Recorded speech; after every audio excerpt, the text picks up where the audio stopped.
but you guys can hear me, so that's good. Okay, couple of housekeeping things. You guys have been keeping up with the emails. Things are changing from our end very quickly, so just keep checking them before we come to class. We've only got 1 week after this. We're in the home stretch, which is good. I do know several programs across the state were supposed to start next week, and they are not. So, yay, we got through it. I feel like we really got lucky in many ways. So just keep checking your emails regarding the COVID situation. As you can see, attendance is optional at this point. We can't enforce any kind of attendance. If you choose to present your project next week in person, this will be the setup. So you can kind of plan for it with that. I think it works pretty well. And we'll be here. Yep, next week. When was the last email you sent out?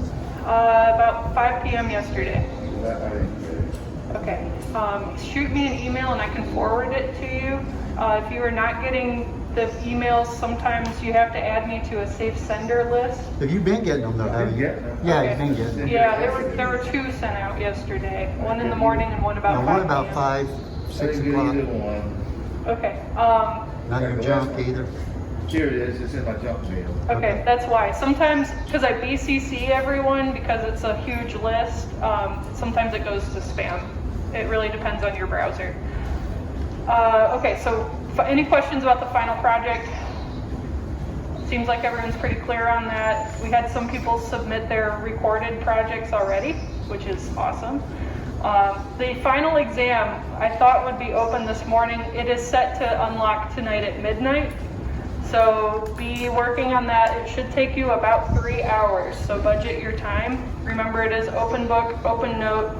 We are doing it digitally only. That way, if class is not able to meet next week, we can still get grades in. Okay? That's why we're doing it.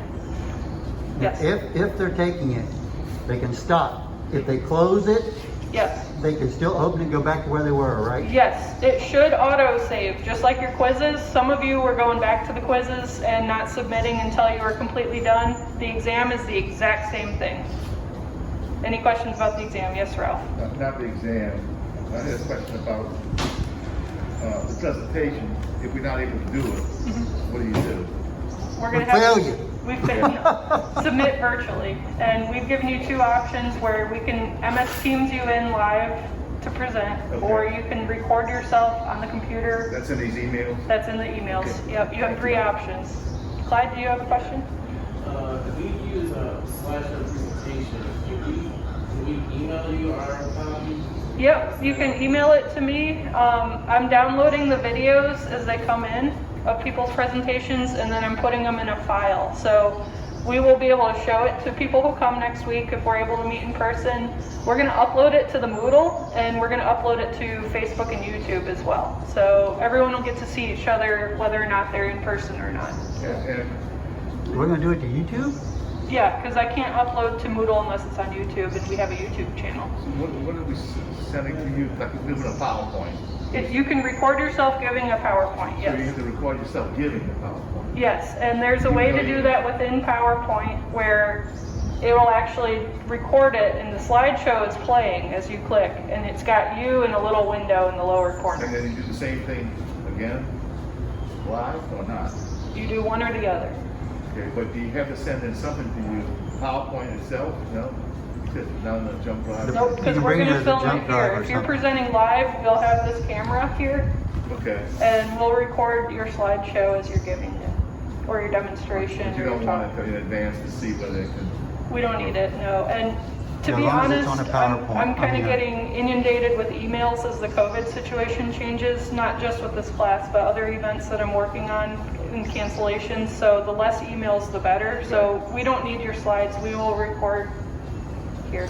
But they have to bring them in and on a You have to jump bring drive. them on a jump drive, yes. That day? Yes. Yeah. Yep. Good. Back You here. don't have to have slides. You do not have to have slides. Remember, you have the option to give a poster, you can give a plain old demonstration, speech kind of thing, or a slideshow. Okay. Yep, and you can use note cards too. Okay. Other questions about the final project or the exam? Remember, yeah, Clyde. We're taking, we have the post exam, so what are you taking first, the post, the final, or the final? I would recommend taking that post test first because it's only 10 questions. It's identical to the pre-test. That's required by LSU. That way they can track if you learned anything, like pre-post, you know? It's the same for every program statewide. I would do that first, then the exam, and then you can do the final evaluation all the way up till August 18th. So there's no rush on that. I did send in one of my emails saying by August 18th, if you are missing any grades or assignments when I get into the grade book, I will contact you with a list of things and you can get in there and add them to your grades. We should have told everybody to choose the wrong answers on the pre-test. Yeah. We should have, yeah, in hindsight, we should have probably said choose the wrong answers. That's right. Yeah, so I would do that post-test first. It's just 10 questions. Get that out of the way so it's in there. And then that's the exam. There's a post-test and there's an exam. There's a few less questions than 150. It's only 130. It's 135 questions. Yep. And it is only available digitally, no paper copies. I had some people email me, I'm sorry, but we just can't have 2 sets of things to enter manually. And the large exam, that's in the same site as. It's in Moodle. If you go to the Moodle page, scroll all the way down, like with your topics you've been clicking. Yes. At the end, there's a post-test, final exam, final project, evaluation. Those are the last 4 things to click. Okay. Yep. And we don't upload our final project. Can we? No, you have to email me the file. Bring it on the That's, jump. or bring it on the jump. And then you have to copy it over and keep it that way. Yes. Yep. And that's just to try to keep things as simple because there's a lot of moving parts right now. I'm not gonna lie. And look, I was late, but for next week, we can come here and do our presentation here. Yes. Okay. Yep. Bring your slides or your poster or your props here. We will film it and then we can upload them. One last thing. So I didn't read the emails yet. The following week, is that still on temporary? It's off. August 18th, we were supposed to have a potluck. We cannot do that. We will celebrate when it's safe to do so, but right now we're being discouraged to have buffet style things. We would have to do like a box lunch. Those are terrible. Yeah, but we will have a blowout when we can. I know MGGNO is also planning some sort of party when it's safe to do so, and you guys will be invited. On the 18th, when I send my final email for this class, I will include the MGGNO application so you guys can join. And remember, your dues are covered this year, so you are free members. And with that, you will get a lot of communications about volunteer opportunities, about events, online trainings. There's a lot of those coming up this fall as we're switching back to digital formats, which is a great way to get our continuing ed opportunities out of the way. But yeah, that'll be in that final email I sent to the class. If we've been logging our hours with them, are we registered or is that a different? That's a different system. MGGNO is the local association, remember. It's an optional membership thing. It's like a club. There's the Louisiana Master Gardeners is a university program. Each local area has a club too. It's like a social thing too. It's optional. And we have members that are Louisiana Master Gardeners, but they're not in MGGNO. The benefit of MGGNO is that they are sending emails about projects that need help.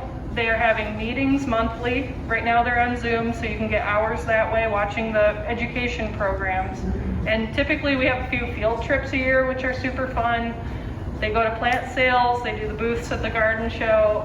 It's like a added opportunity kind of thing. But it's not required. It's not required, no. And you said the garden sale, that's sort of still up in the air. It's up in the air. We do not know about the fall garden show until the mayor makes a decision regarding fall festivals.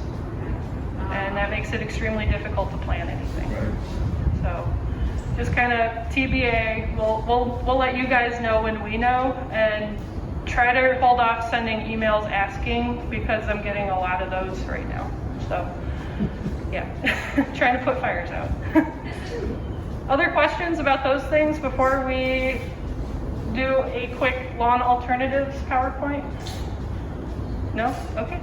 This is the last chapter. We've made it this far. Yep. And Joe, you're going to co-present this, right? I am. Yeah. Once we get the camera situated. It's ready. Go ahead. Okay. This is a PowerPoint that we adapted from our fellow agent out in Lafayette, Dan Davenport. Lafayette has a very similar growing situation as we do. They use the same turf grasses, so St. Augustine, zoysia, centipede, and Bermuda. They also have a lot of live oaks, so there's shade in the residential areas where people are kind of struggling to grow grass. A lot of similarities to New Orleans. So Dan had put this slideshow together, lawn alternatives for the New Orleans area, but it originally was from Lafayette. We went through and updated and added some things. So why would you want to use a lawn alternative? Well, there's a lot of reasons, and a lot of the research has been changing very quickly in the last 10 years regarding lawns, especially in America. Up to 60% of water usage in American landscapes goes to irrigating lawns. 7 billion gallons of water. Now, that doesn't seem like a big deal because of where we live, but most of the U.S. is experiencing unprecedented drought conditions. They're getting a lot of wildfires, and a lot of municipalities out west in particular are no longer allowing lawns in residential areas because of this. It's a huge waste of drinkable water and water that can be used for growing food, right? Grasses don't really provide a lot of benefits other than aesthetics, unless you're feeding cows. So that's one reason. Something that does kind of hit close to home is that over 3 million tons of fertilizer are used each year to feed lawns. And a lot of that ends up running off into the local waterways, which a lot of them deposit that into the Mississippi River. And then each summer we end up with the Gulf Dead Zone. It's the size of New Jersey this summer. That's an area where the fertilizer runoff is causing anaerobic conditions. There's a lot of fish kills associated with that. Basically, no marine life lives in that area, and it's kind of off the coast where the delta empties out into the Gulf. So that's one reason. A lot of the fertilizer runoff is attributed to agriculture, but what we've actually found over the years is that homeowners, golf courses, Turfgrass is responsible for a huge portion of that that fertilizer runoff. This does not include the cost of fungicides, insecticides, or other pesticides, controlling all the different things that attack our lawns, like sod webworms, chinch bugs. We're getting a lot of calls about that right now. And then with the wet, rainy weather here, we have a lot of fungal pressures, so large patch, brown patch, things like that. There's another reason for not growing a lawn. Lawns will not grow everywhere. It's either too shady, too hot, too compacted, too wet. That's a huge problem here where people are trying to grow grass in a backyard that retains water, you know, from our frequent rainfall. So that's another reason to want to seek a lawn alternative. More homeowners are desiring lawn reduction as part of their landscape design due to watering and maintenance concerns. I know my least favorite house chore that's on my list every weekend is weed whacking what little grass I have left. It's just a waste of time to me. So a lot of homeowners are kind of in that boat where they don't want to be out there trying to keep up with the neighborhood or the HOA, trying to keep things clipped back. And here, we almost mow year round. Depending on the turf grass you have, it may or may not go dormant. It depends a lot on the weather, the rainfall, the temperature. So it's kind of a year-round chore. We don't really get a reprieve like they do up north. If you live in subdivisions with housing restrictions or covenants, HOAs, you may need to get approval to remove your lawn. So if you live out in parts of Jefferson Parish, I know there's an awful lot of HOAs in St. Tammany, there's a few in St. Bernard. Depending on your housing development, double check that that's even allowed. Many of them do require you to have a lawn, they require you to maintain it, or you can get fined. A combination of ground cover plants, lawn alternatives, and hardscaping provides an attractive solution to the lawn, and we've got a lot of pictures to show you some examples of that. If considering a lawn alternative, you should think of it as a complement to your perennial landscape design. So it shouldn't look awkward, right? It should kind of fit into the overall garden theme and design of your property. And there's a lot of tricks for doing that too. In 2019, Bloomberg News Service found that Americans spend about $40 billion a year on lawn care. So if you're paying a yard man or a lawn service to come and maintain your yard, just think about how much money you could save if that was perennial plantings or hardscape or otherwise developed into a space that doesn't need to be clipped and leaf blown every year. It's about $200 per person in America. $200 per person in America, just on lawn care, which is pretty crazy.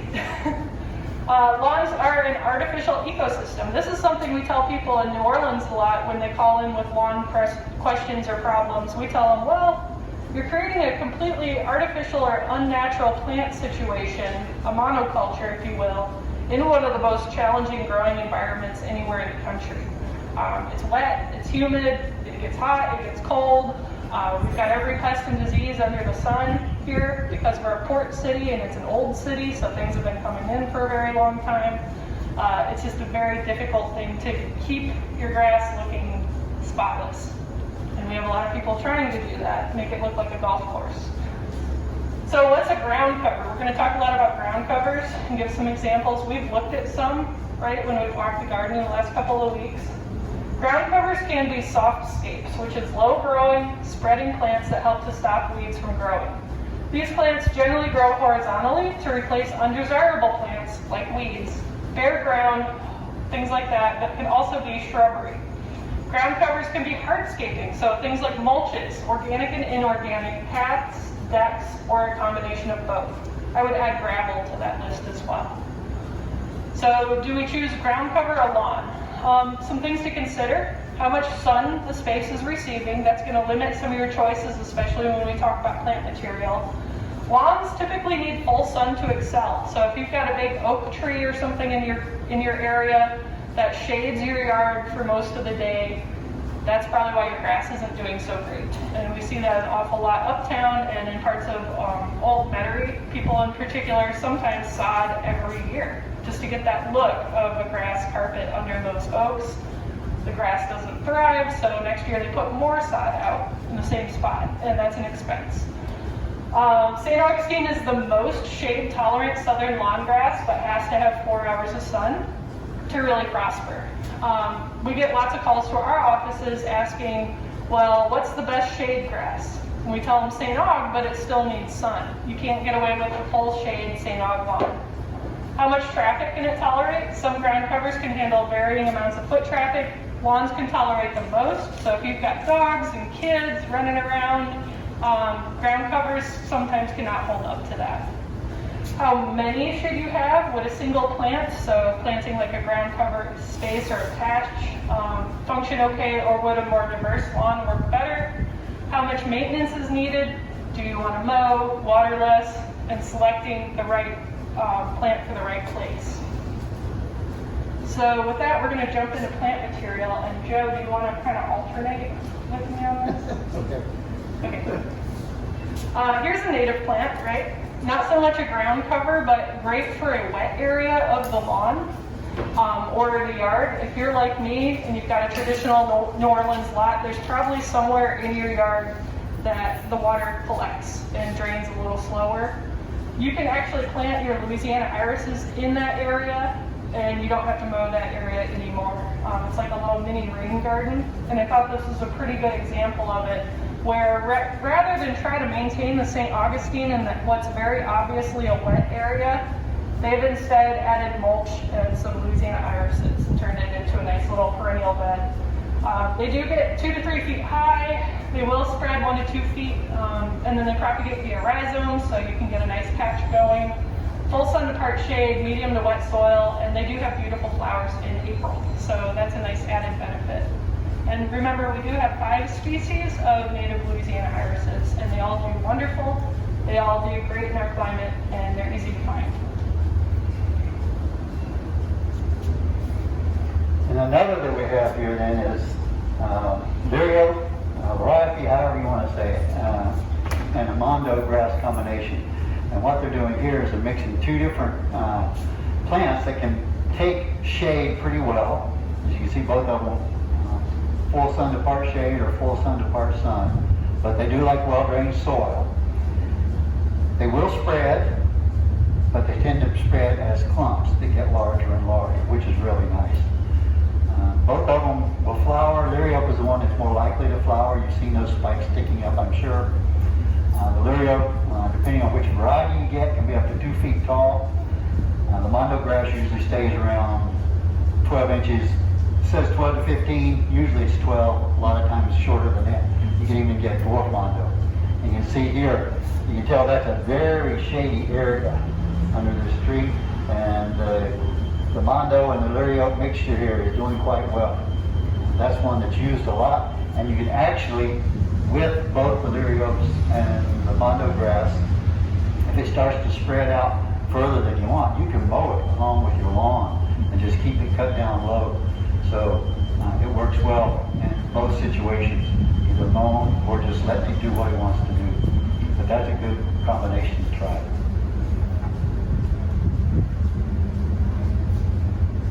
Here's some ardesia. We actually have some of this, and I'll point it out under one of the live oaks over here in the Parkdale Garden. Ardesia japonica, so it's not native, but it does create a nice shade-loving ground cover, up to 12 inches tall, but I find it's usually more in the 6 to 8 inch range, and it makes kind of a thick carpet, and we'll look at some over here. It will spread 2 to 3 feet in any direction, so you don't need a lot to establish the patch. It does like well-draining soils, and it does produce showy flowers and fruit, though I haven't seen it in a while. It kind of depends on the weather. It's really more of a greenery ground cover. I will say you do want to have some sort of edge around it. Oops, this is not working. There we go. It's not mattering. Some sort of edge to keep it contained, because it will tend to run and want to spread into other areas. But that's a really good option for this area. And here it is again. See, it's under a live oak. They've got some cast iron plants back here for some visual interest. It looks like a couple of azaleas maybe. And then they're keeping this edge kind of clear where it's filled in, and that's a nice look. Grass would never grow there. And then here, as Anna was mentioning in the previous picture, they're doing a combination of cast iron plants and ardesia. And everyone I know has seen the cast iron plant. That is a really, really popular heavy shade plant that's used in a lot of landscapes. It can get 2 to 3 feet tall, spread for a foot to 2 feet, and it can go all the way into full shade. And you want to definitely keep it out of full sun. Part sun to full shade is really, really probably the most required for the cast iron plant, because it does tend to sunburn if it's out in the full sun, and it starts to look really ugly.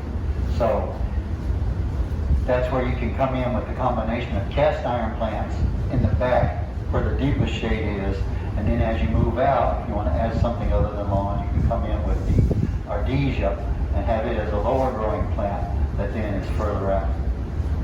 The cast iron plants and the ardesia are both pretty drought tolerant. Cast iron is really drought tolerant, but it does like well-drained soil. And with a lot of these, like Anna was talking about with the ardesia, there's a few others that the ground covers that stay really low. They have no problem with being weed whacked to keep them down to a certain height. Or if you can have a mower that's set really high, you can mow over them if you want to keep them down to a lower profile. There's always the option of mulch too.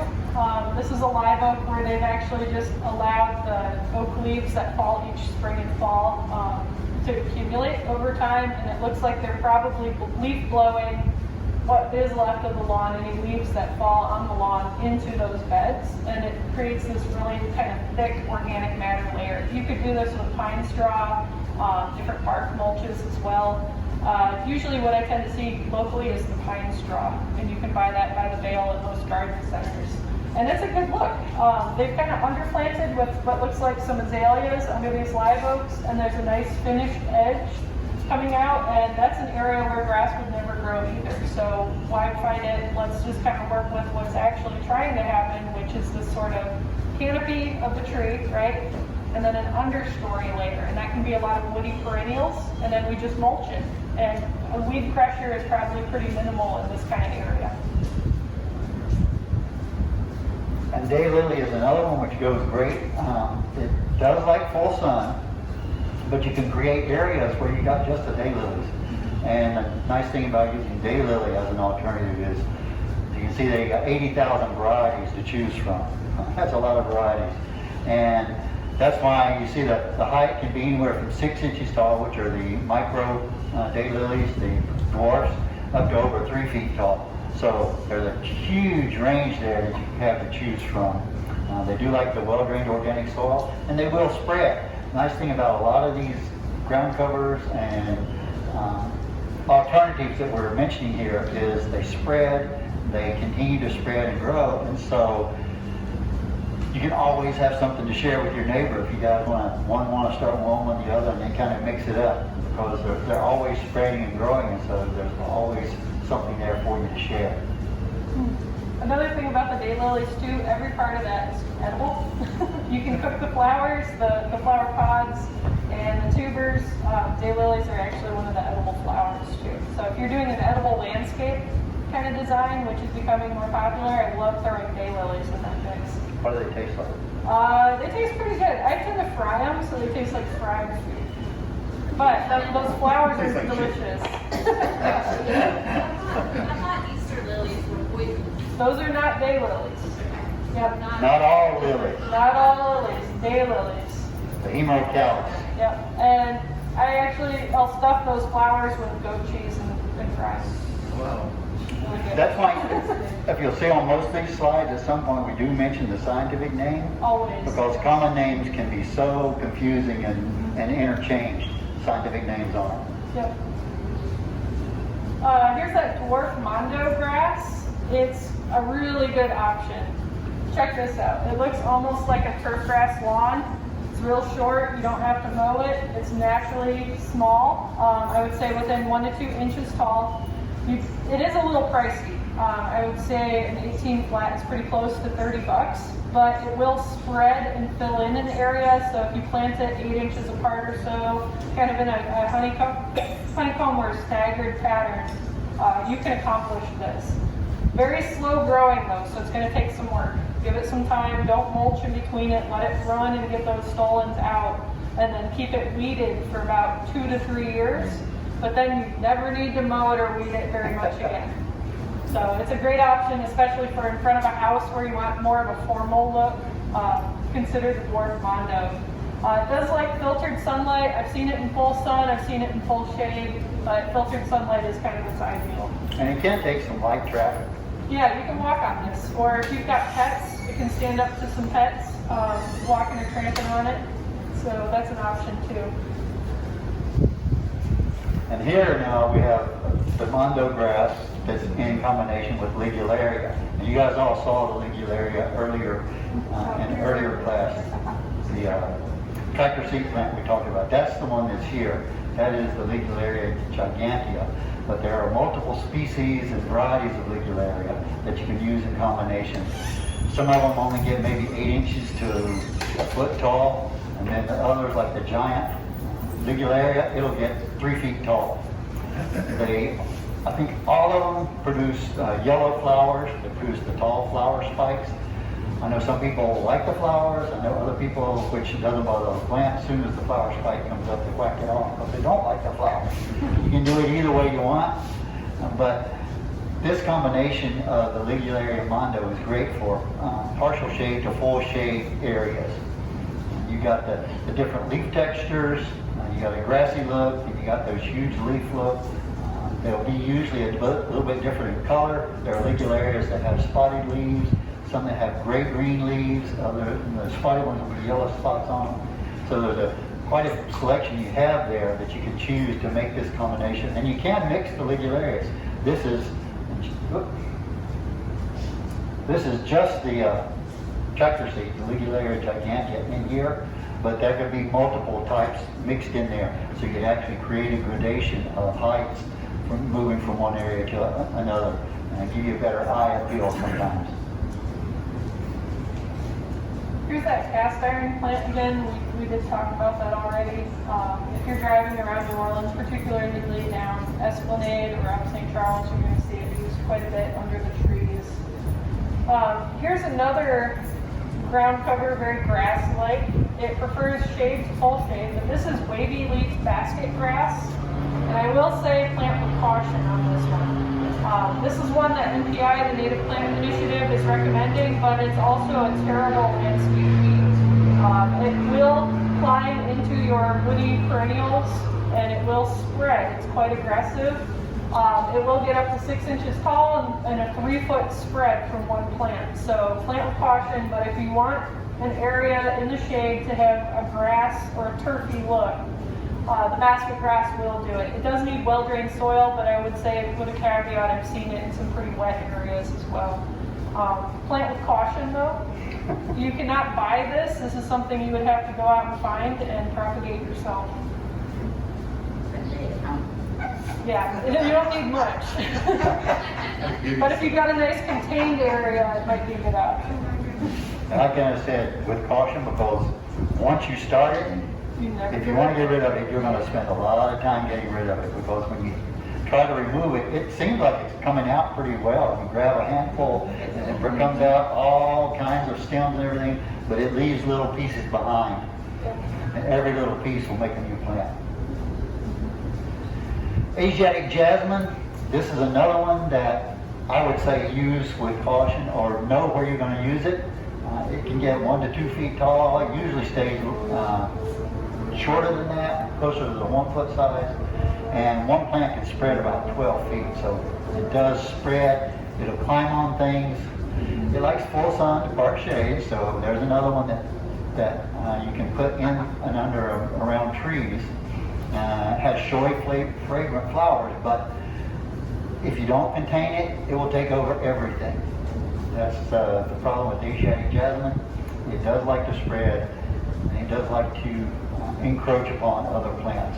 But if you have an area that has borders, like you see here, it has sidewalks here. So this is an easy one. If you're using it in here, it's going to start to want to crawl across the sidewalk, but you just come across with an edger or something and take care of that. So in contained areas, usually where you want a monoculture of a ground cover. Now you can plant trees and stuff in it that'll grow above it, other things like that, shrubs, but it's going to take over any area it's in and dominate the ground cover area. Here's that variety again. You can see they're kind of mixing it with some more natural mulch areas, but it did fill in quite nicely. We've got some areas of the park that they're using this. Here's a Carissa holly. This is an ilex cultivar that's bred to stay pretty short. And most of the hollies do quite well in New Orleans. This is one that you could go and request at a nursery and use as a ground cover. Full sun to partial sun, well-draining soil. I will say that's extremely pokey, and if you ever have to walk in there to pick trash out or weed it, it's not fun. It's got a lot of sharp edges on those leaves, but if you're trying to keep kids or animals out of an area, this could be a good option. So, so think about it that way. Or you got some annoying neighbors that keep cutting across your yard to get to their yard. Yeah, it could be a good option. It will fill the space quite nicely. 4 feet high to 4 feet high to 6 feet wide. They kind of sprawl and fill in. You can keep it clipped lower, which is what they're doing here. And it's just kind of a space holder. Once it gets established, it's not going to let a lot of weeds come up and through it, with a few exceptions like Aradia and Virginia creeper. So the preference over the ground cover as opposed to grass, is just the use of water. You don't have to water this. It's maintenance too. You don't have to water or clip this more than a couple times a year. Oh, You probably never have to water this once it's established. okay. Yep, most of these ground covers, once they're in, you forget about them. You do have to come in and maintain them a couple times a year versus mowing a grass every week or 6 days, or what we're doing with the rain now is it's so high, you know. With these hollies, I've maintained some properties back when I had a landscaping company with this. Twice a year, we come through and shear it, and that's all it needed. Yep, which I like. But it's super potent, all of these hollies.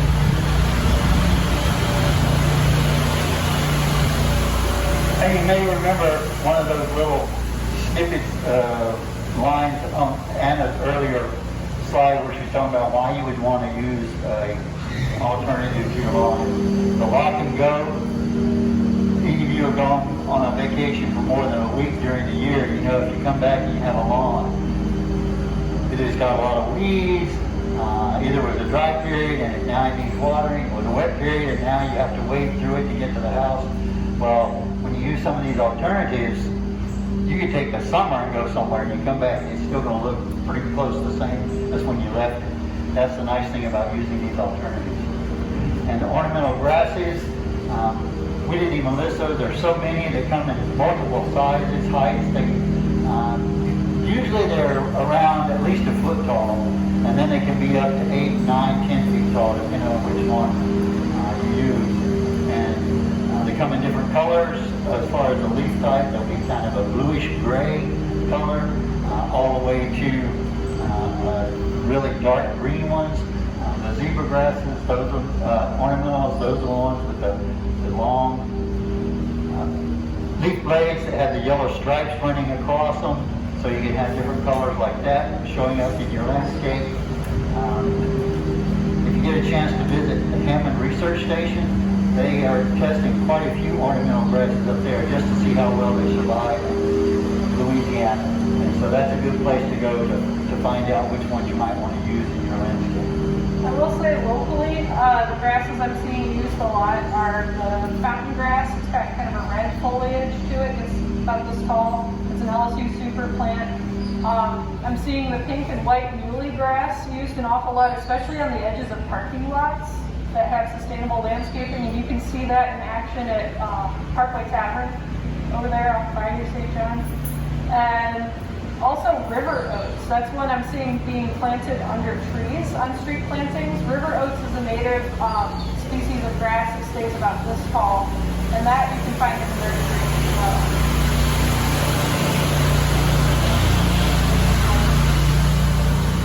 Here's that regular mondo grass, and it's planted in a circular pattern under the cypress tree. I think that looks pretty attractive. It's a good way to fill that space.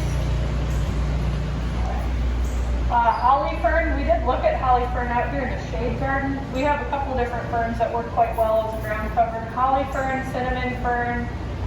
You can take a walk through here. They're testing some that I haven't seen used locally quite as often.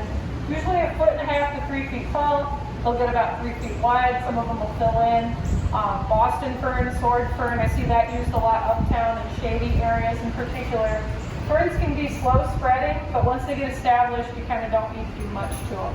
Part shade to full shade, moist conditions. So this is one that you would want some irrigation on during the drought season, but well-draining soil too. They don't like being in too wet of an area unless it's a species adapted to that. And I can tell you the cinnamon fern can take it if you've got a wet area.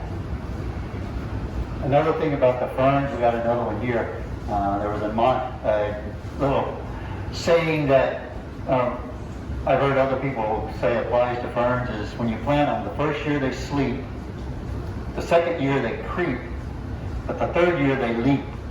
And so when you start with ferns, you know, give them a little time to really establish themselves, and then they will take off and you'll be satisfied with them. Here's another one that you could use, the leatherleaf fern. You'll get about 3 feet tall, spread for about 4 feet. All the ferns that we mentioned here, and most ferns, they can take moist areas. Now they don't like where just water sits all the time. So they'll usually say they like well-drained soil. They can put up with a little, less drainage than a lot of other plants, but they do like it to be moist all the time. This one is not particularly heat tolerant. So you'll see ferns sometimes used where they get out actually into the partial sun. And if you're doing that though, you'd rather have them have the morning sun than the evening sun. And that hot afternoon, evening sun can really fry a lot of the ferns. So stick with using them that way. That's another thing you consider whenever you're doing your landscaping or lawn alternatives is which way the plant's going to be facing. Here's a good example of gravel. This is river rock. You can get crushed gravels. We're seeing this a lot more in New Orleans, particularly in people's backyards. where underlying this layer of gravel that you can walk on, you can get different size pebbles. There's also water infiltration systems built into the ground, so that any storm water that goes into this area is going to filter through that gravel and down into the actual soil profile and infiltrate the groundwater table. That's a good way of keeping stormwater out of the system that we then have to pump out of the city. So keeping the water on the property is becoming a priority, particularly in Orleans Parish with updated zoning codes. We're starting to see it more and more, where there will actually be channels dug into the soil periodically with a sock almost full of large chunks of gravel, and that creates a channel for that water to disperse. And then you overlay it with this river rock, and that's becoming extremely popular with new builds and constructions. That's how they do a lot of the parking lots that are water permeable surfaces, things like that. But this is a very sunny area where it would be hard to get a lot of these ground covers established, so they went with the river rock as a covering. I'm actually considering doing this because I have dogs in a very small backyard, and whatever we've tried has failed, and now we have a mud pit. So this is what we're doing this fall. And this one, the lily of the Nile, this is a combination. You got the lily of the Nile plant, agapanthus. You got dwarf bondos in here, and then you got the hardscaping. Here's your flagstone going with the sidewalk here, and this information here applies to the agapanthus. They can go anywhere from 1 to 8 feet tall. And they'll spread up to 3 feet, so there's multiple sizes of agapanthus you can get. And lots of different varieties. They usually have blue flowers, which are very showy. They like full sun to part sun, so they don't really go well in shade. If you put them in shade, they will, a lot of times, they will go okay. They'll leaf, you'll have the foliage, but you're not going to get any of the flower. The more sun they get, the better they'll flower. As you can see, that they're doing a combination here of multiple things for their lawn alternative. So if you have something like this, flagstone with the dwarf mondo growing amongst it, this is an area that you never have to worry about mowing. Got the same thing here.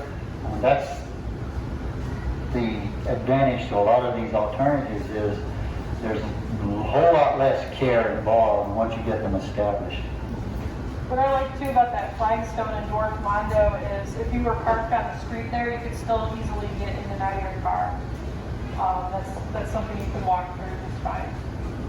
Here's that lodelia that we have by the back gate here in the garden, sometimes called creeping oxide, trailing daisy, 1 to 2 feet tall, although it gets pretty tall back here, up to 5 feet wide. It does spread pretty aggressively, which is why it's kind of bordered in the areas of the garden where it's being used. Full sun to part shade. It does need moist soil, well-draining soil, although that's the wettest part of this part of the garden, so I would say it could take some saturated soil conditions. And it has a nice showy flower. We looked at that last week and the week before. Again, plant with caution in the sun. Over by the Children's Museum, they're using it as a ground cover in one of the roundabouts. And right now it's getting really crispy because of the conditions and the heat. So it does kind of prefer these dappled shade areas and moisture soil conditions. But Woodillia can be a good option for filling the space. Okay, this one I really like. NPI is trialing a lot of native plants for ground covers and lawn alternatives. Short answer is we don't have a silver bullet, but this comes close. This is frog fruit. Very, very easy to propagate. It can hold up to foot traffic. I've got a little test area at my house that I purposely stomp on every time I take my trash and recycling to the curb, handling it just fine. Frog fruit is a low-growing ground cover. It makes these adorable little flowers that look like eyeballs. It can get 3 to 12 inches tall, but what I found is it tends to sprawl, and it gets maybe 4 inches tall, and those eyeball-looking flowers stick up. Sprawls up to 3 feet, full sun to part shade. Mine's in deep shade and doing just fine. Moist, well-draining soil, so that's the only thing. You have to keep it watered if we get into a drought period. And it's got these flowers. This is something I will be testing in the hell strip of my property. Yes. What if you combine this one and the last one, the Wadelia? Would that work? The Wadelia would definitely outcompete the price. Okay. Yep. Where can you get it? This is being sold at Pelican Greenhouse. I also know it's being propagated by some of the big wholesalers in preparation for fall and spring nursery sales. It's also very easy to find out in the environment, and you propagate it in those rooting chambers. But Pelican Greenhouse sells it. Yep. It grows pretty fast too. Very quick grower. I started with one plant last fall, and I now have this much. So you don't need much to get it established in an area. So this is as close to a silver bullet as we found. There's a few NPI members testing it this fall. Once we get into cooler conditions, we can start transplanting again. And we're propagating a lot of it because we think it can be a good option. And it's attractive. So talk about micro prairie. I actually got a couple of emails about this week, where rather than have an area that's mown or maintained, you just seed it with wildflowers. This is what St. Bernard Parish is trying to do on their empty lots that the parish owns. City Park is interested in doing this a lot more. They've done it in some areas here by the back drive. It's become really popular with park visitors. And we're starting to see it more and more around New Orleans. I know Minneapolis has a municipal program where they'll actually pay you to do this to your lawn, so that you're creating habitat versus a monoculture. And make sure that you're choosing a wildflower seed mix that's appropriate for our area. If you shop at Lowe's, Home Depot, Tractor Supply, you'll see these big bags of wildflower seed in bulk. They are not native species. Many of them are invasive species in our area. Do not plant that bulk seed. There is sources of Louisiana native seed. That's the best one I've found at the price point. LouisianaNativeSeed.com. I'm testing both mixes they have. They have a Cajun Prairie mix, which is for more dry soil conditions, and they have a Max Bloom mix that I'm trialing in a little bit more wet area. And that's a mix of species that we know are not too aggressive. They provide a lot of blooms, a lot of visual interest all 12 months of the year, and they are native to Louisiana. So these micro prairies can be a good option. This one on the left has a little pathway running through it, so it can be enjoyed. They're also doing that back here with the Cosmos in City Park, where they mow paths through it, and there's a bunch of people out there taking selfies all the time. And the things with the micro prairies, what you'll have is a lot of times you'll have a mixture of annuals and perennials. But the nice thing about that is the annuals reseed themselves, so Yes. it's almost like a plant it and forget it type landscape. It might change over the course of several years. You might see one particular or several particular varieties or species that you started with start to dominate, but they will still fill in and completely control the whole area. So even if it changes, you lose one species and others start to dominate, you aren't losing that appeal of the multiple textures and different flowers and all that. So it can really work out nicely. Yeah, there's a good example of this too at the Rosa Keller Library, right where Broad turns into Napoleon. So if you're up that way, take a look at what they're doing in front of the library. It used to be a very high maintenance traditional landscape, but they're now converting it to a micrograde. So that's probably the best example close by. What doesn't work here? We get asked for what can I replace my lawn with ideas all the time, and these are just some of them that we've been asked about recently. Creeping thyme, if anyone's heard of that, that works up north and in much drier climates. It will not work here. It's being marketed in a couple of the different gardening magazines, different gardening news sites online as a lawn alternative. Again, it does not work here. It's just too wet for us to grow it here. Thyme is a Mediterranean plant. It needs good drainage, and it tends to get crown rot very easily. So that's why it does not work here. The clovers and the micro clovers, we've had a lot of questions about that. People want to use that as a lawn alternative. And what happens a lot of times, especially we've had it with the clovers, is people will read about that online about this is a great lawn alternative. You don't want to mow your grass, you don't want to spend all the time, just plant it with clover. But they're reading those online from somewhere a lot further north than us. What happens with the clovers down here, in the summertime, they're gone. They go away. So if you have a clover lawn, it's going to be bare in the summertime. They can't take the heat.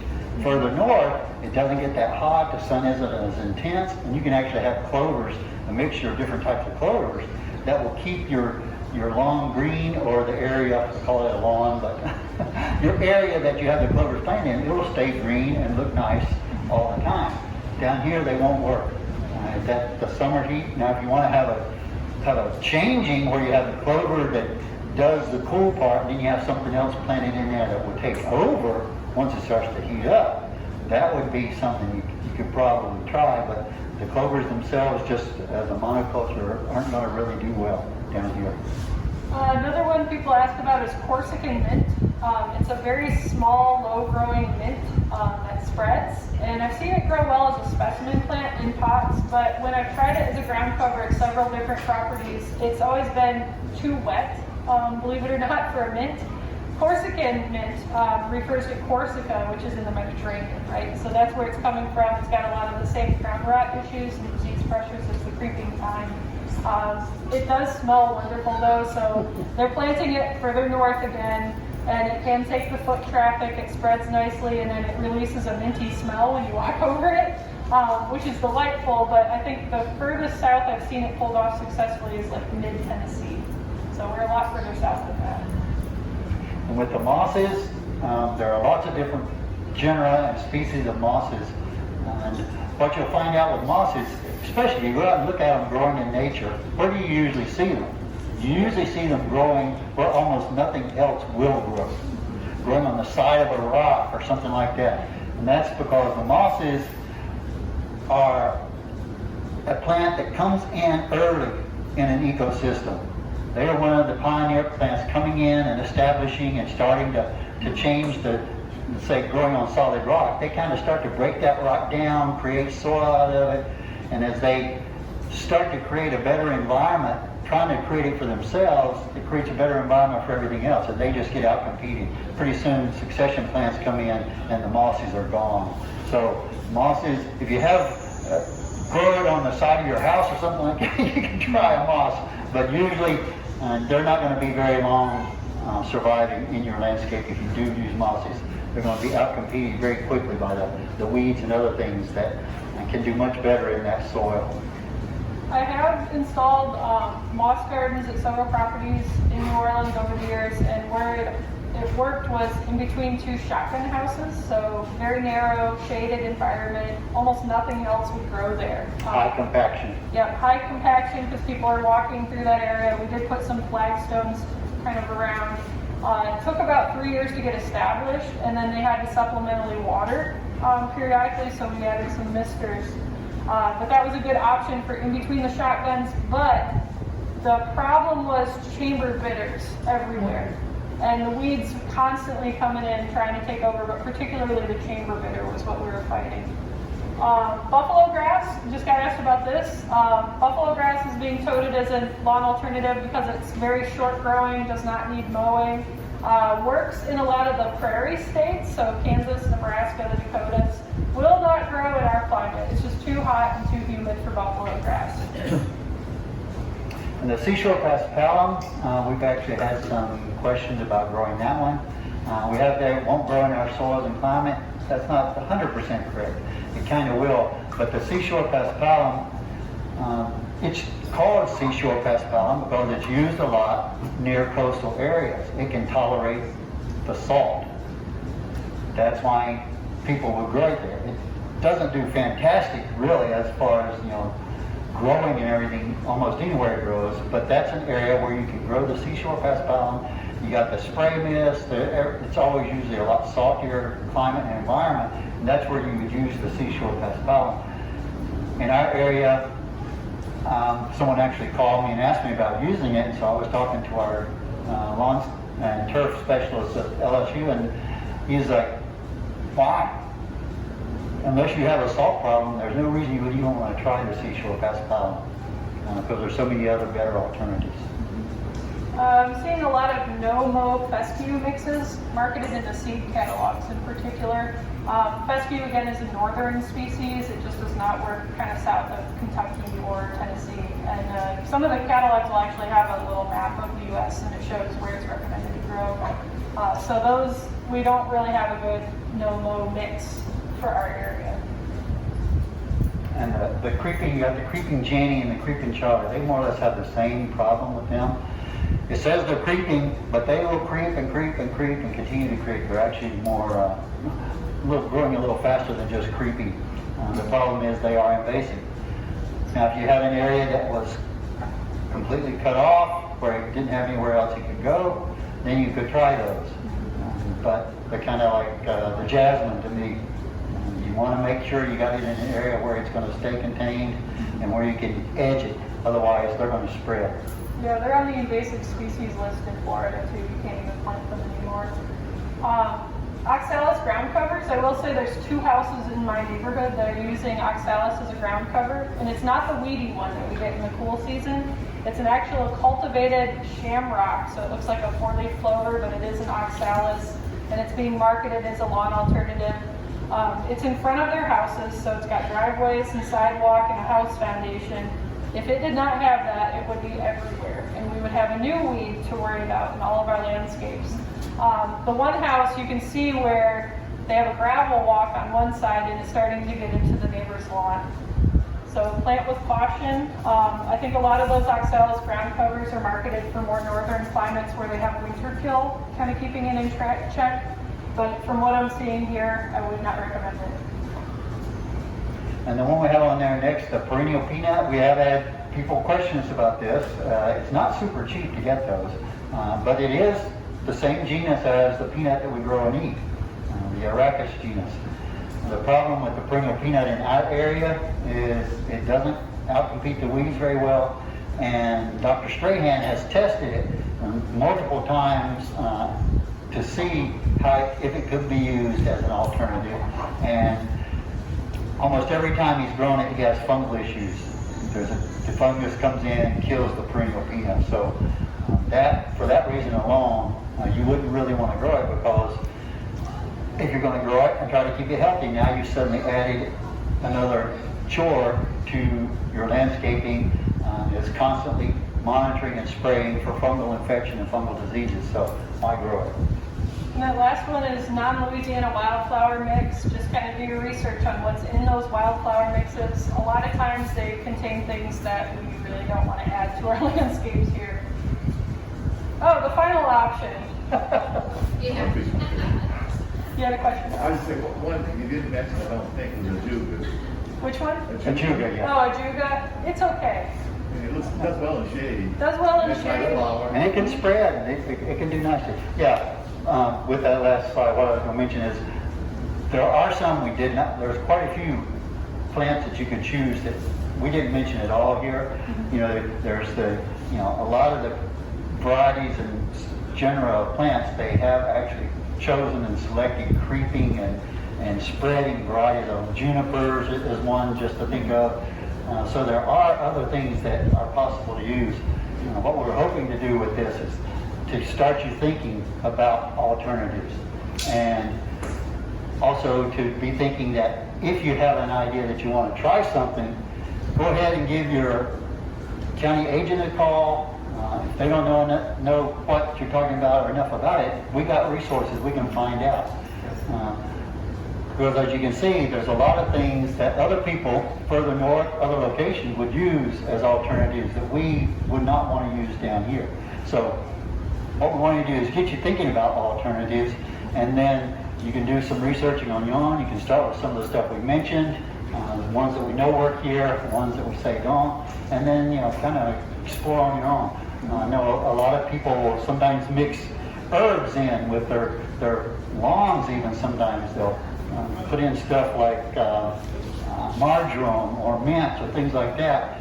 And then every time you go walking through your lawn, you got this nice aroma coming up as well. Or every time you mow it, it's really nice. You might even mow it more often because you get this great fragrance when you're out there mowing. So there's other things you can do like that to make it a different type of landscape.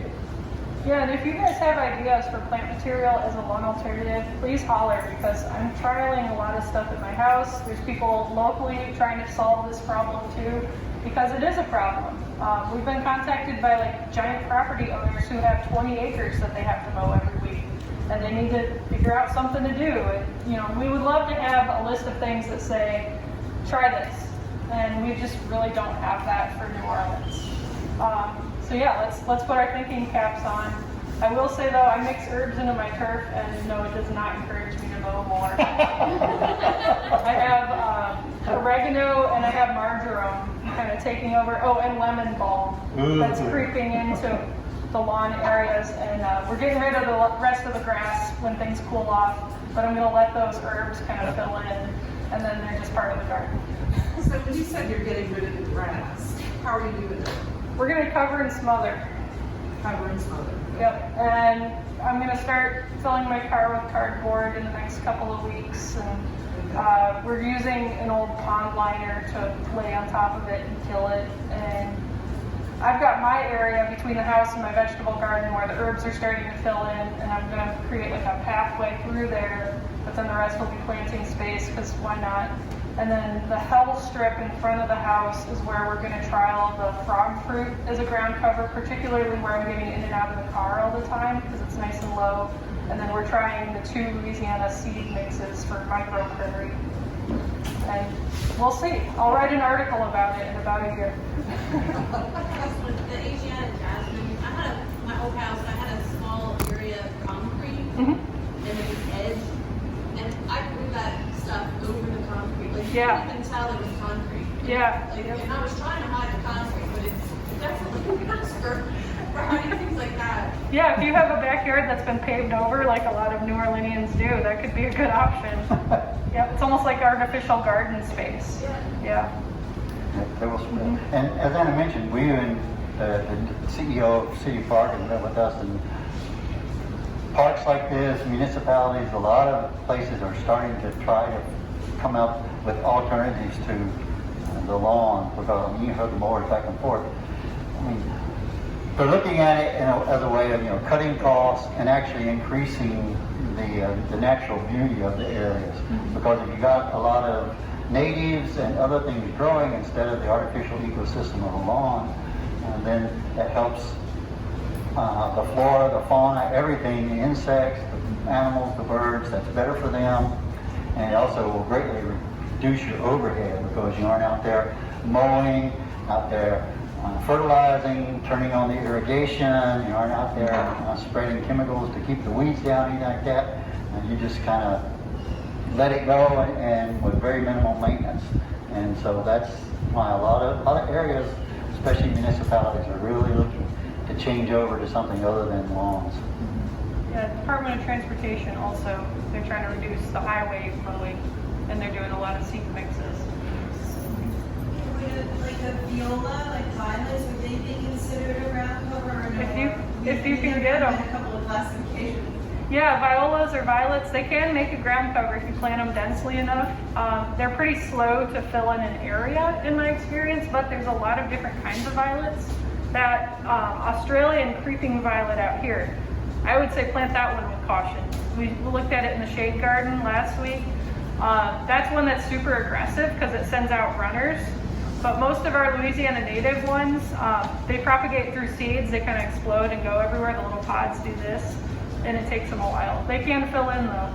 So if you're finding them, you can kind of start planting them where you want them. But they do look nice, especially if you got that look of the violet coming up and the beautiful flower and the heart-shaped leaves. They're really nice. I will say they don't stand up to foot traffic though. I have tried it, and they don't get stepped on. Put some little like Oh, plugs in, pavers, yeah. and they're getting a ton of water. This is actually a water soak. I didn't think they'd make it. Like, we went from the vacation and they're doing great. They're doing good still? Yeah. Shade, sort of self Yep, shading. they need that shade. It's literally in standing water. And Well, that's a good option if you have a wet corner.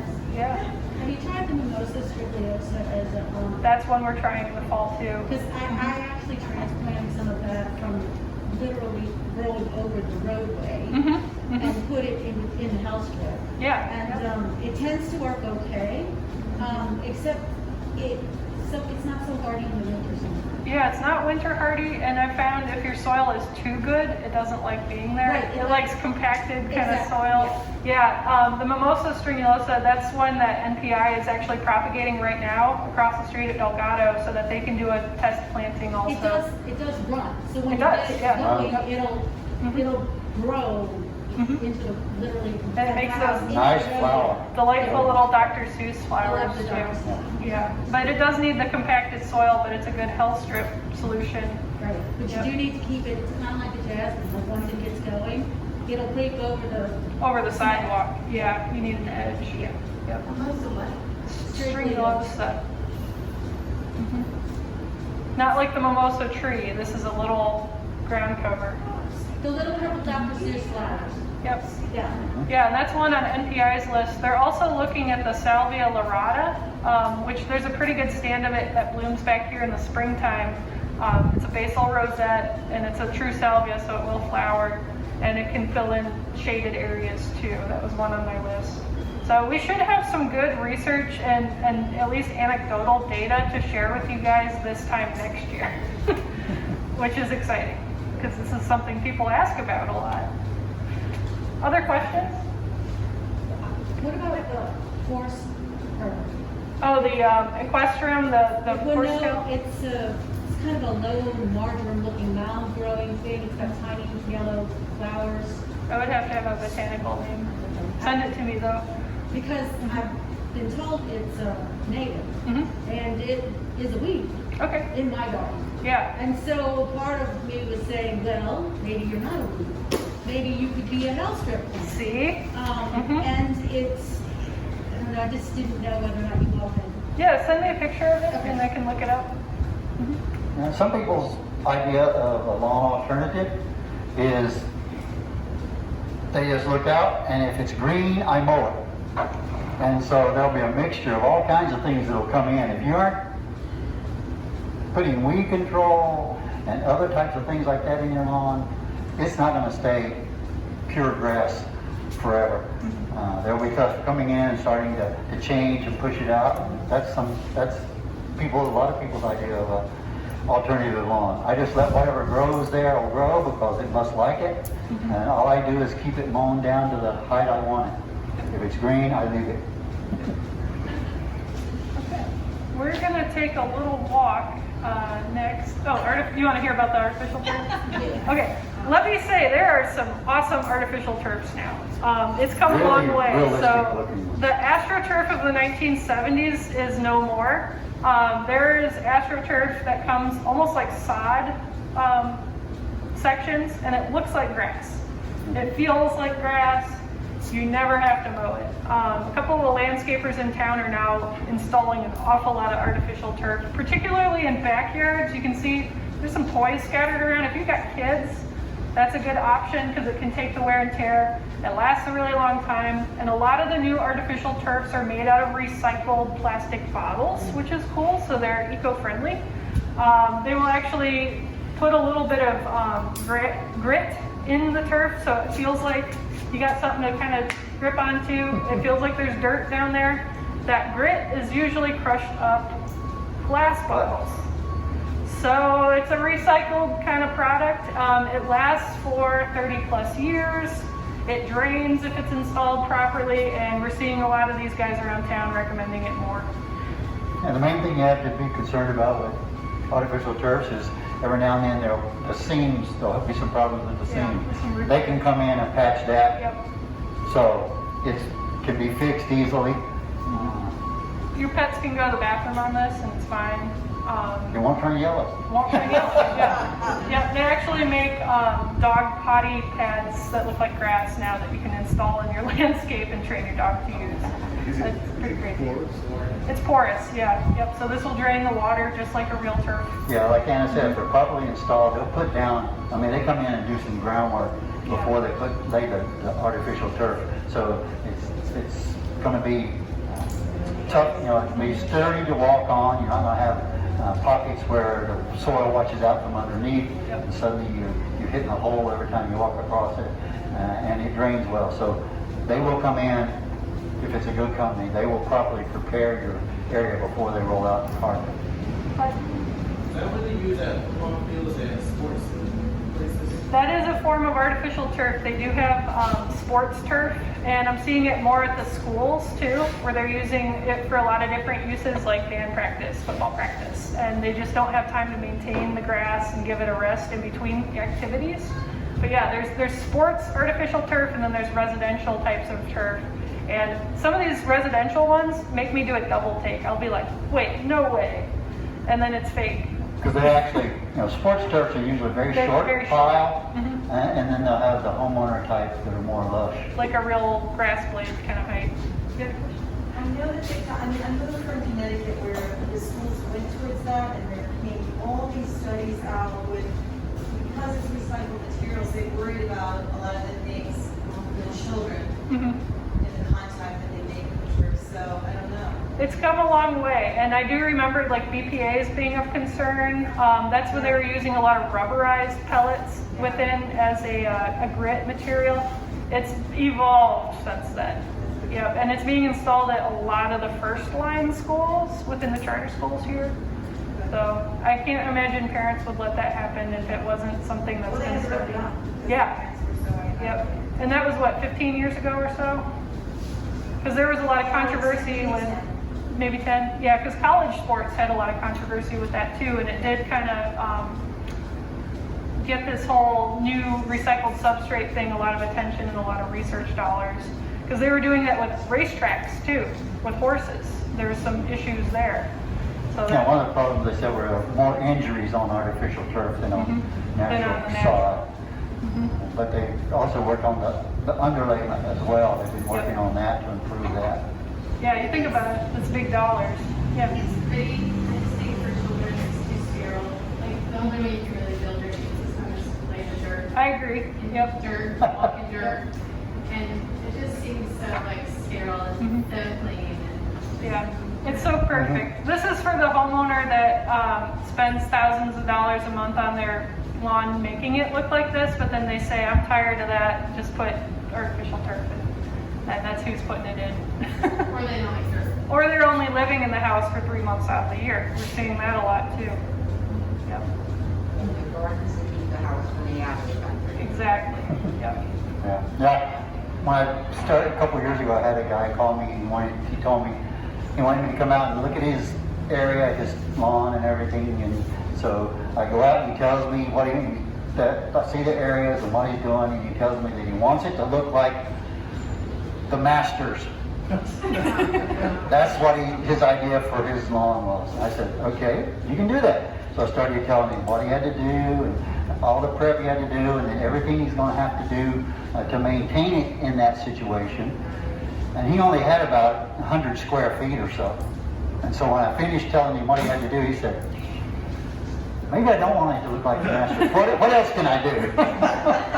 So having that beautiful, perfect lawn required a lot of input I've had people and ask. labor and I've had people ask too, how can I get my lawn to look like a golf course? And I told them the starting salary of a groundskeeper, and they laughed. So unless you've got about $85,000 a year and some highly specialized equipment, it's not going to happen for a full-time groundskeeper.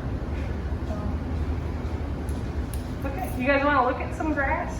Yeah. All right, we've got all of the types of grass here except centipede, so we can go take a walk. Let's get the camera switched over. Feel free to use the restroom as we kind of gather our things. And Joe wanted me to point out, if you go to the LSU website, we have this Louisiana Home Lawn series, and there's a fact sheet for every type of turf. So this is the zoysia grass one, and it outlays how to identify it, different cultural practices that it requires. So zoysia is very low growing. It sometimes requires a vertical mower. Very difficult to maintain. All of that is put in these publications. And then he's also included, Clemson University has their home and garden research center, and they have a lot of good info on southern turf grasses. So remember, our most common turf grasses here are zoysia, like we see here, Bermuda, St. Augustine, and centipede. Other southern states are using that same palette of warm season turf grasses, so feel free to look at other universities' content as well. you might get some nice little kernels of information. So this is zoysia. It definitely loves the sun. It's not very shade tolerant at all. It tends to burn out in the shade very quickly. It does like well-drained conditions, so it's a little tough to get established in the GNO area. It also is very tough to maintain. And speaking as somebody who's installed zoysia lawns on a few different properties around town, I would not recommend it unless you have a landscape contractor with a vertical mower, an aeration program, and a fertilization program. It's fussy. It's very, very fussy. It's high maintenance compared to our other turfs. So if you're not willing to do that, you know, this is a nice look. It's a nice kind of artificial carpet almost of fine grass leaves or blades, but it does take a lot of maintenance. So this is what zoysia looks like, and we have another cultivar of it over there that we'll look at called Toro. It's a little bit shorter in stature, so you'll see both. I will tell you that Dr. Strahan, he would recommend zoysia over St. Augustine. I would disagree with that. He says St. Augustine is just a grass looking for a reason to die. In my experience with the zoysia, without that vertical mower and vacuuming the clippings off, it tends to get a lot of issues with thatch very quick even compared to a St. Augustine grass. You have to keep it mown very short, so your mower has to have settings of about 2-inch height, which is hard to do if you have an uneven surface, because you end up scalping it, right, if you got some dips or some high spots. And when it gets like this in the summertime, all those scalp areas die. And then you got to sod them again. So, the zoysia, the Bermuda, and the centipede, all the recommended mow heights is 1 to 2 inches. Yep. Some of them you can leave a little bit longer. So if you really want a deep, tall grass, then you're going to go with the St. Augustine. It's 3 inches or more, 2.5, 3 inches, and maybe 3.5. In terms of chemical controls for weeds, there are a lot of options for zoysia, different selective herbicides, but I would say there's more options for most of the St. Aug. Just kind of keep that one in the back of your mind. We're going to walk across the street and look at some Bermuda grass. So this is a lawn. You can see they've installed it much like a sports field, where it's kind of crowned in the center. You guys see how it's slightly raised? Yeah. And then it tapers off to either edge. That's to assist with the drainage. Obviously, it's still retaining moisture, right? Even after this morning storm, it really hasn't percolated. But these Bermuda grasses, there's the common Bermuda, which is a garden weed, right? We get that a lot. Some people use it as a turf grass in their lawns, but then there's a lot of these that have been bred shorter and shorter and shorter for use on golf courses, football fields, stuff like that. That's what this is. You can see it's got to be mown very, very low, so you need special equipment for that. If it gets bare spots, they tend to fill in with crabgrass. That's what they're trying to treat here. You can see where they're a little bit lighter in coloration. Looks like they need to come in again. But it's very thin because of the heavy foot traffic out here too. This area doesn't really get a break. If it did, they would come in and aerate it. They would fertilize it, maybe put an application of compost over the top. That's starting to become more common with this turf. And then give it time to recover before, say, the next football season. But since this is a public park, that's not really possible. They're using this, I think, up at Tulane too. Did we go look at it up there? In some of the quad areas, and it gets a lot of foot traffic from the students, and they're having a lot of the same issues. It's really hard to get it to do what it's supposed to do. Yeah. So this that you said is crabgrass, it looks a lot like St. Augustine. It can look like St. Aug, but if you look, it's growing out of a central growth point in kind of a rosette pattern, and it's flat. Yep, this is the smooth crabgrass. They also have some nutsedge coming up, and what's nutsedge an indication of? Poor drainage. Poor drainage.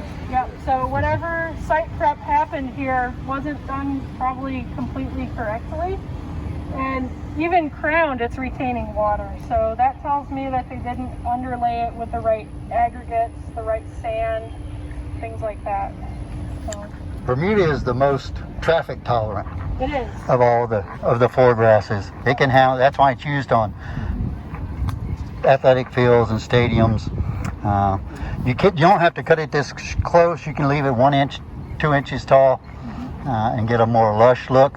This is actually much shorter than, for probably this variety of Bermuda grass thing should be cut. There are multiple varieties of Bermuda grass now. Some of them can take cutting down to a 1/2 inch. And there are other varieties, they're still Bermuda grass, but if you cut them to a 1/2 inch, you're going to have a dead lawn. So if you choose Bermuda grass, you want to make sure you choose the right one. As Anna mentioned, Bermuda grass is also a common weed, but most of the commercial varieties have been bred for particular characteristics. They usually don't spread as aggressively, but they also don't produce viable seed. The Bermuda grass weed produces viable seed, so it'll spread by seed as well as by the stallings. But the commercial varieties of Bermuda grass do not produce viable seed. So, now you know what this is. Now you know what it is. I didn't know what it was. St. Augustine. Oh yeah, we'll look at some St. Augustine. This is what we would call a polyculture.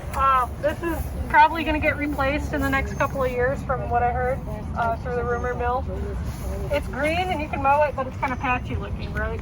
Yeah. This is Bermuda mixed with what we think is the end of a centipede lawn. Okay. They redid the lateral pathways this way a couple of years ago, I guess 3 years ago. They're going to do these ones next. So you can see what these lateral ones used to look like. This is really hardy stuff here, yeah? Yeah. And the issue with this area is it gets a lot of compaction because people tend to cut from the conservatory to the pavilions down the central axis, especially during big festivals like the garden shows. And so what, the centipede doesn't take that? Not as well. So they want to get everything to match ultimately, so that noise will probably be installed here too. Yep. But yeah, polyculture. I made everyone else in my whole city.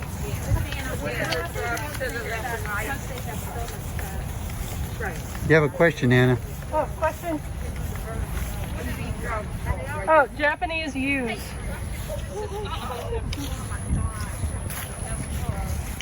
Yep.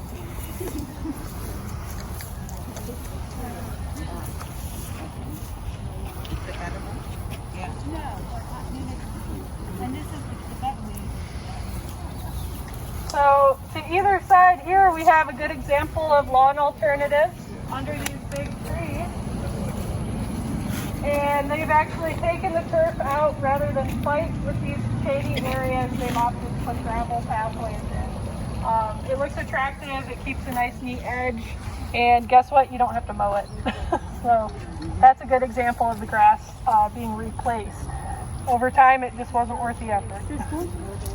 There's what? The horse ark is right over Oh, it's over there? Awesome. there. So that's Over here we have that dwarf mondo grass being used to underplant these Japanese maples, and this one's pretty weedy, but take a look back here. You can see how that would look attractive if you have a little bit of lawn area that you'd like to fill. It can stand up to the foot traffic as well. I think that looks almost like a St. Aug would, same kind of profile height-wise. And it's perennial, you don't ever have to maintain it other than weeding it. And obviously you can see that here. It's not impervious to the weeds. Here we have the most popular turf grass. What is it? St. Aug. St. Augustine, yes. This is a bit of a lower traffic area. They do use this for the garden shows, different concerts, stuff like that. But it's not getting as much wear and tear as those LAs through the different compartments of the garden are. So they're able to get away with the St. Aug. And if you walk on it, it's cut much higher, right? It's a lot spongier, different texture. It's shade tolerant, so it's growing just fine under this live oak. It's still getting 4 hours of sun though, right? Because the sun moves and that shade moves. So this is a good example of a St. Augustine lawn. It's not without its problems. There's some fungal patches over there. If you look, it's nice and thick because they're cutting it at a 3-inch height, which is recommended. So there's not a lot of weed pressure either. Compared to some of these more finer textured turf grasses that we looked at, the St. Aug is able to handle its own, especially this time of year. So that's why it's very popular. Not a lot of issues in the heat of the summer.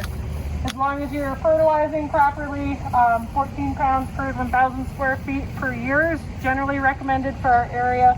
But the mower deck height is the most important part. most of the time when we see issues with St. Augustine, it's being cut too short or it's being cut too high or infrequently. If it's cut too short, it tends to thin out, and that's when we see a lot of weed problems, a lot of fungal pathogens because it's stressed. It really likes being about 3 inches tall. Any questions about St. Augustine grass? Wait, what did you say the fertilizer? You said 3 times a year? Well, you recommended, and you want to soil test, 14 pounds of nitrogen per 1,000 square feet per year, but you divide that up into like 2 applications. Yep. Can you fertilize in this year? No, you need to do it in the spring. Yeah. And this time of year, a lot of the herbicide products, you do not want to use them unless they're labeled for use above 90 degrees Fahrenheit, because you can actually end up killing your grass. A lot of the products labeled for St. Augustine grass will actually have that on the label. I'll look it up myself. All right, what are we looking at here? Ground cover. Ground cover. What kind of ground cover? Looks like cactus. Ardesia. But no, I know it's not. Japanese ardesia. I had no idea. Ardesia, yes, this is the Ardesia. You can see it's kind of patchy, right? Right. Yeah. In my experience, at least in New Orleans landscaping, it never really fills in completely. I've never been able to get it to do that. Maybe if somebody has a trick, please let me know. You can see where the Liriope is kind of filling in the gaps, but this is an area that they do have to weed. So they will send volunteers in here to pull weeds periodically. This is the only, I think, remaining patch of the Ardesia in the garden because it is kind of high maintenance in that regard. Yes, they are the same thing. You see it has flowers and fruit. Oh yeah, the Liriope, it is a lily, so it makes... No, this is the Ardesia. Oh, is it? No, I don't think so, John. Isn't it? Incorrect. That's the Liriope. Oh, that's the Liriope. Yeah. Looks a lot like that, huh? Wrong time of Here year. now. But yeah, you can see how weedy it looks. You got a lot of oak seedlings coming up in it because they've got the space. So it's not my favorite. Oh, here's some Ardesia. Oh wait, no, that's Liriope. Not my favorite ground cover. Nice bumblebee. Nice bumblebees in the Liriope though. That is a pollinator plant. I never noticed the multi ground covers mixed together. That's a new one. I don't know if I can get all of this mixture online, but it seems like we're going there. Okay, a couple more announcements. One is I don't know, I think Anna mentioned it in the email, but I want to remind everyone, you're going to get a class evaluation. That's real important. It is anonymous, so be brutally honest. We love compliments, but we also want to know how we can improve.